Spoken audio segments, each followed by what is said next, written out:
So in this video we are going to understand what is cost of preference share capital.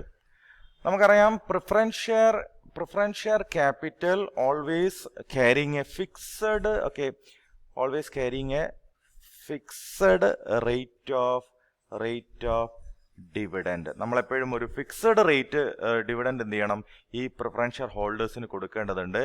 And that must be mentioned at the time of issue സമയത്ത് നമ്മളത് mention ചെയ്യണം.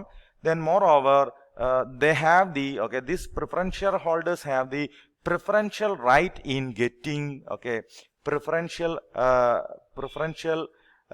right in getting dividend and their principal amount. So അതുകൊണ്ടാണ് അവരെ preference shareholders എന്ന് വിളിക്കുന്നത്. So the cost of preference share capital is the dividend expected by the preference shareholder. So എന്താണ് cost എന്ന് ചോദിച്ചു കഴിഞ്ഞാൽ ഇതിന് പ്രിഫറൻസ് ഷെയർ ഹോൾഡേഴ്സ് എക്സ്പെക്ട് ചെയ്യുന്ന എക്സ്പെക്റ്റഡ് ഡിവിഡൻഡ് ആണ്. എക്സ്പെക്റ്റഡ് ഡിവിഡൻഡ് ആണ് cost of preference share capital കൊണ്ട് നമ്മൾ ഉദ്ദേശിക്കുന്നത്. സോ നമുക്ക് ഫസ്റ്റ് കേസിൽ കോസ്റ്റ് ഓഫ് ഇറഡീമബിൾ പ്രിഫറൻസ് ഷെയറിന്റെ നോക്കാം. Cost of irredeemable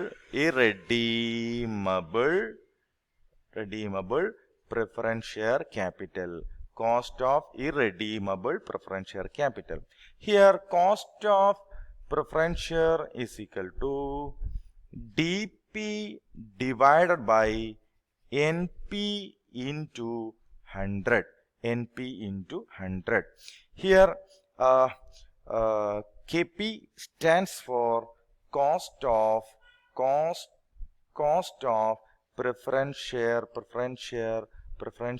capital. Then DP stands for preference share dividend. Preference share dividend. Then we have one more term to define, that is NP is equal to net proceeds. Net proceeds from the issue of preference share. Preference share issue ചെയ്യുന്നതിലൂടെ വരുന്ന net proceeds. So ഈ ഒരു equation ഉപയോഗിച്ചുകൊണ്ട് നമുക്ക് എന്ത് ചെയ്യാം, cost of irredeemable calculate ചെയ്യാൻ സാധിക്കും. ദെൻ നമ്മൾ നോക്കുന്നത്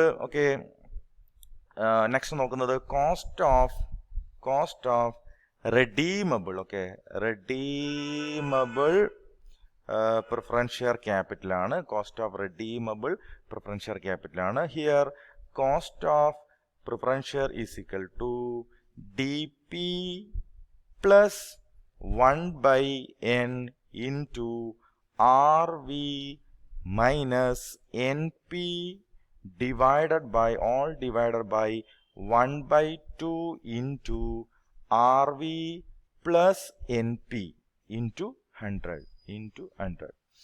സോ നമ്മൾ ഡി പി എന്നുള്ളത് കൊണ്ട് നമുക്കറിയാം, നമ്മൾ ഡിഫൈൻ ചെയ്ത് കഴിഞ്ഞു, that is preference share dividend.